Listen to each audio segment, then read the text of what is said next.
Hi everybody, good morning. My name is Menachem Creditor and I serve as Scholar in Residence for UJ Federation of New York. We come to you every weekday, 9 o'clock in the morning, to give some words of Torah and some blessing and some togetherness. And you might know, it is a tradition, at least that I have, that every week of these last 16 weeks of going live every weekday morning, on Friday, wear a white shirt. Some have the tradition of wearing a white shirt Erev Shabbat.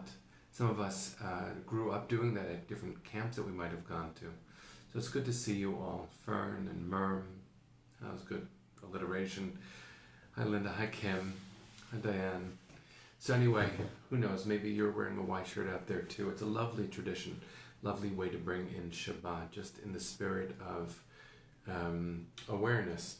Right? If I walk around wearing a white shirt, and I don't typically, I know Shabbos is coming, and that's a big gift. So, good morning everyone, it's good to see you. Hi Dale, hi Stephen, hi Cheryl, hi Velma, hi Blair.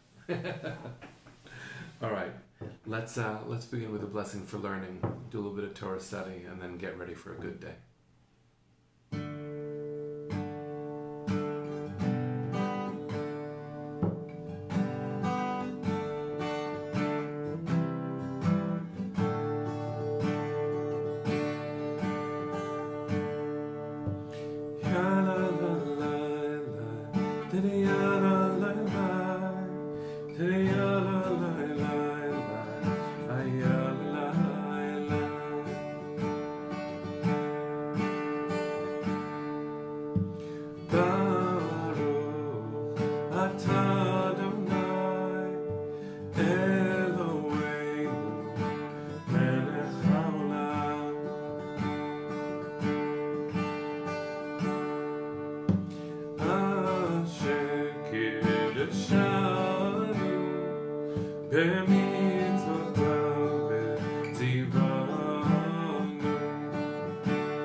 So, good morning everybody. We have been talking about Parshat Pinchas all week long. It is a beautiful, beautiful parsha that begins in a very not so beautiful way. If you remember, we've spoken about how Pinchas, who was a descendant of Aaron the high priest, saw something terribly wrong happening in the camp and killed the violators. Now his action is a complicated one because what the wrong that he ended was wrong in the eyes of God, and the action he took stopped God from sort of letting out all of God's rage. And I know that that's a very complicated way to look at God, but it's the Torah, and it's a pretty complicated way of looking at God. So, moving forward through the Parsha, there's also a section where the daughters of Tzlofchad, who is a man in the community of Israel, he dies having only daughters. And having daughters myself, I wouldn't say only having daughters. And they make the claim to Moshe, why do the laws of inheritance rule out our ability to inherit from our father? And Moshe in that moment looks outside of himself for guidance because he doesn't know the answer. They asked a good question. So he turns to God and God says, yes, they have spoken correctly. In both cases, where God is about to erupt in rage, something outside of God causes God to pause, changes the course of God's own actions. In this case, with Moshe being asked the good question by the daughters of Tzlofchad, he looks outside of himself for guidance, gets the guidance, and then acts in a way that we would see as worthy. He says actually, God says actually, and then Moshe agrees. They have spoken correctly, they should inherit. Why do I share these two stories again? Because ultimately, one of the things that remains for us to discuss in this week's Parsha is Moses' choice, or God's choice, for a successor. And that is an incredible moment, because who could possibly follow Moshe? You might have had the experience either in a shul community or in a medical practice or in the political world where someone who has so lived up to the expectations or even surpassed them during moments of tribulation, whatever, they have been such an amazing leader. Susan, happy birthday. It's such a complicated thing to see an amazing leader and then the question of what's next.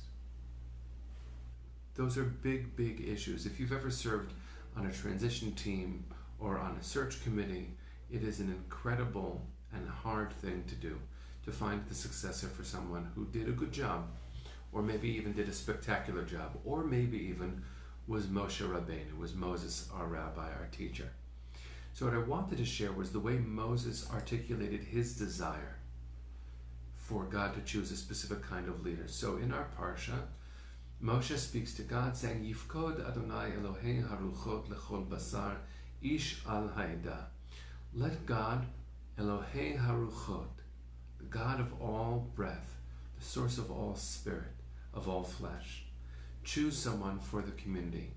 Asher yetzei lifnehem, v'asher yavo lifnehem, who shall go out before them and come in before them, who shall take them out and bring them in. Asher yiviem, asher yotziem, v'lo tiyeh eda Adonai katzon asher ein lehem roeh. Let the community of Israel not be like a flock of sheep with no shepherd. And God says, Kach lecha et Yoshua ben Nun, ish asher ruach bo, v'samachta et yadcha alav. God says, choose Joshua, the son of Nun, who is an inspired person. Ish asher ruach bo, someone who has ruach, spirit. V'samachta et yadcha alav, and take your hand and place it upon him.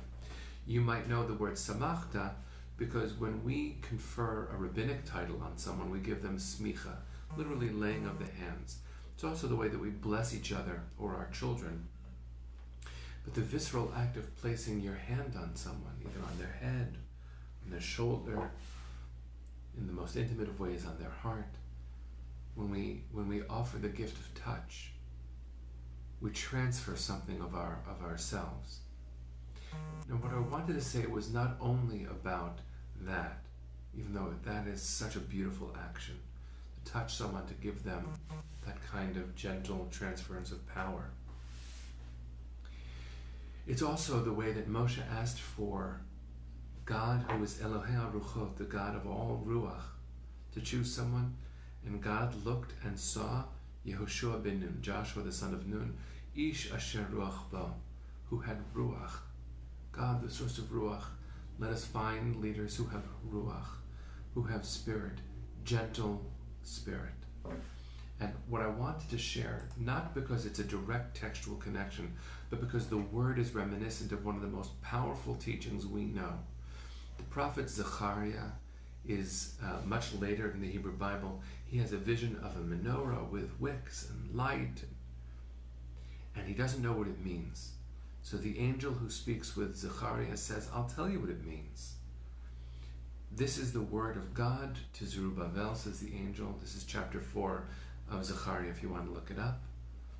And he said, and the angel says, Lo b'chayil v'lo v'choach ki im beruchi amar Adonai tzvaot. Not by might and not by power, but by my ruach, says Adonai tzvaot. And that name for God, Tzvaot, is the Lord of hosts, the Lord of armies. What a powerful way to see the closing of this week's Parsha. To see that the choice of Moshe's successor, even though Joshua will have to be a warrior to lead the people through the next stage of challenge, but he's also someone of Ruach, someone of spirit, because an army is not going to be the way the world that God has envisioned is going to be accomplished. It's not going to be through chayil, literally warriors. It's not going to be through koach, physical strength. It's going to be ruach, the gentle way that our spirits communicate one with the other. That's going to be the way the world continues in a healthy, beautiful way.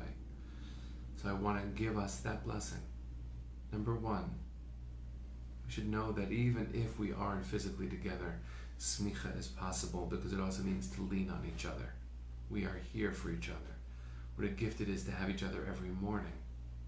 This Shabbos, we're going to go through all of these stories, and hopefully the one that rings loudest in our hearts will be one that touches our ruach, that touches our spirit. So I want to give you that gift, because your spirits, when you wish each other a Shabbat Shalom on the screen, I guarantee you that does something for somebody. So if you feel like it in the next couple of moments, just wish each other a Shabbat Shalom. Really. Know that when you say it, you're not just throwing it out there, you're giving it as a gift to everyone there. So bless you all with deep, gentle spirit. May Elohei HaRuchot, the God who is the source of all of our ruach, all of our spirit, be present for you. Give some of that power to you so that you can share it with someone else. One day soon, may we have the gift of giving smicha to each other, leaning on each other physically, just touching each other's shoulder and saying, I'm here, I'm here. And when you need that reminder, maybe, you can remember that we're all giving each other that love, and you touch your own shoulder. Give yourself that kind of ruach.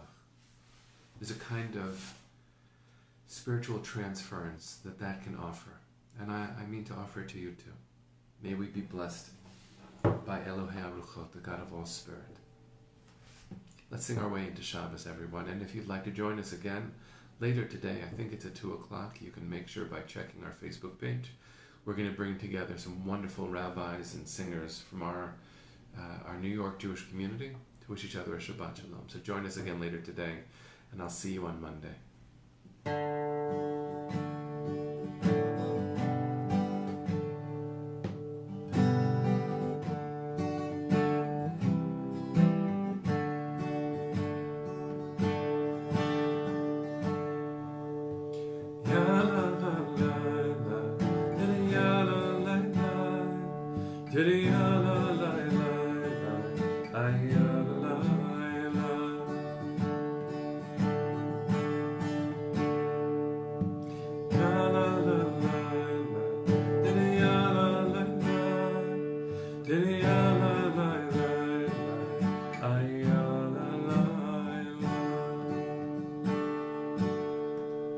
Shabbat Shalom, everybody. Have a beautiful day. Boker Tov.